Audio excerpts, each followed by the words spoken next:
दोस्तों, जिस घर में प्रेगनेंसी होती है वहां पे अक्सर उस लड़की के माता पिता, उसके सास ससुर, उनके डॉक्टर को जबरदस्ती करते कि यार हमारी बच्ची की डिलीवरी आप नॉर्मल तरीके से ही कराओ, सिजेरियन नहीं चाहिए हमको, अच्छा नहीं होता वो। जबकि डॉक्टर का कहना होता है कि सिजेरियन तो यार करना पड़ेगा, ये कुछ प्रॉब्लम दिख रही है। बट लड़की के माता पिता और उसके सास ससुर डटे रहते हैं अपने पॉइंट पे कि हमारे जमाने में तो कभी सीजर हुआ नहीं है, तो क्या जरूरत है सीजर की, सब नॉर्मली तो दिखाई दे रहा है, लड़की फिट है, सोनोग्राफी फिट है, तो सिजेरियन की जरूरत हमें नहीं है। नहीं है, मैं क्या करूं अभी। जब पूरे घर को ऐसे लगने लगता है कि ये डॉक्टर अपन से पैसे निकालने की कोशिश कर रहा है, इसीलिए ये सिजेरियन को एम्फसाइज करके बता रहा है। पर असलियत में सीन कुछ और होता है, जो दिखता है वो होता नहीं है। सिजेरियन की एक्चुअल में जरूरत होती भी है या नहीं, आज अपन इस टॉपिक को लेके इस वीडियो में डिटेल में बात करने जा रहे हैं। वीडियो को एंड तक जरूर देखिए। चैनल को अभी तक सब्सक्राइब नहीं किया, प्लीज सब्सक्राइब कर दीजिए। तो करना, परेशान हो गए हम लोग 2.5 साल से।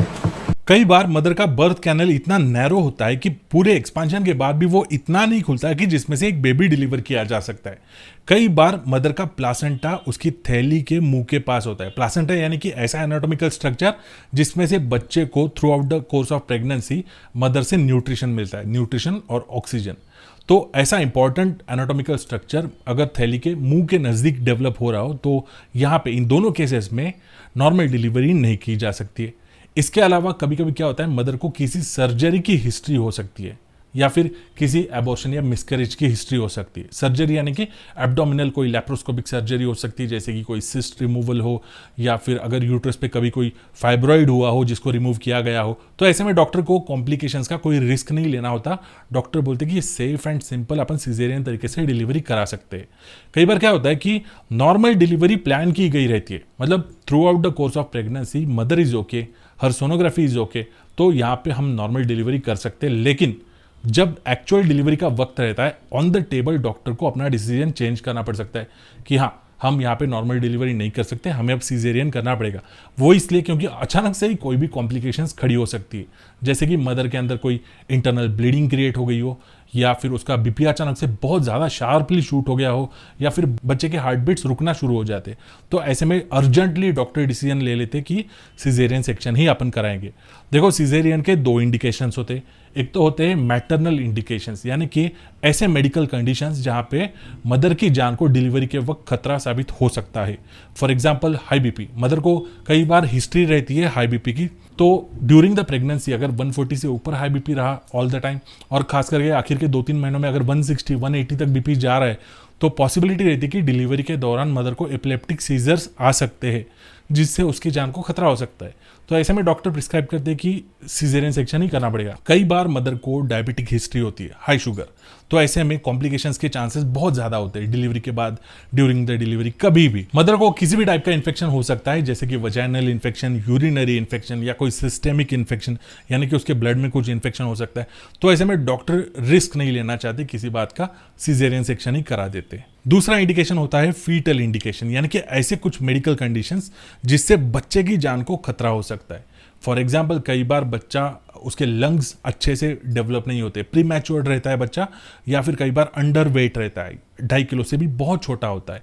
ऐसे में उसमें इतनी एनर्जी नहीं रहती कि वो मदर के कॉन्ट्रैक्शंस को सहन कर सके, वो नॉर्मल तरीके से डिलीवर हो पाए।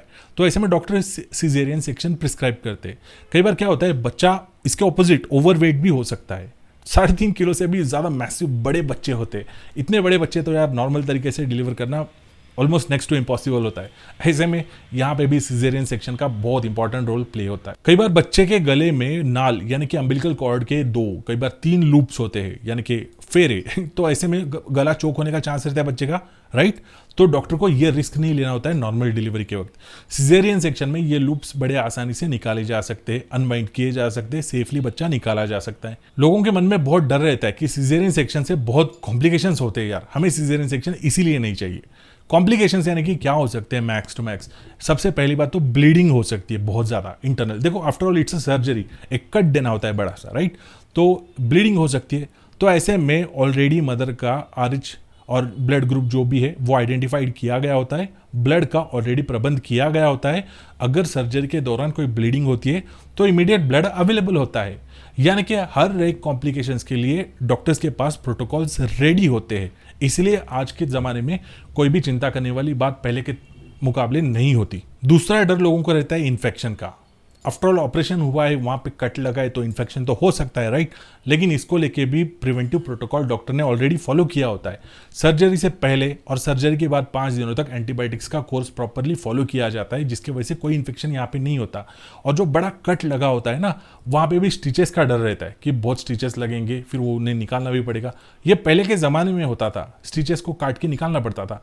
अब स्टिचेस स्किन के नीचे के लेवल में इंटरनली अंदर ही पिघलने वाले डाले जाते हैं, वो स्किन के साथ मैच हो जाते हैं, तो उन्हें निकालना नहीं पड़ता। और रही बात सर्जिकल वुंड के ड्रेसिंग को लेके, तो 1 या 2 बार मैक्स उस वुंड को ड्रेसिंग करनी पड़ती है। आजकल वाटरप्रूफ ड्रेसिंग्स भी आ रही है जिसके ऊपर आप नहा भी सकते हैं। अब एक बात समझ लो कि चाहे नॉर्मल डिलीवरी हो चाहे सिजेरियन सेक्शन हो, आपको 6 हफ्ते का वक्त रिकवर होने के लिए तो लगेगा ही लगेगा।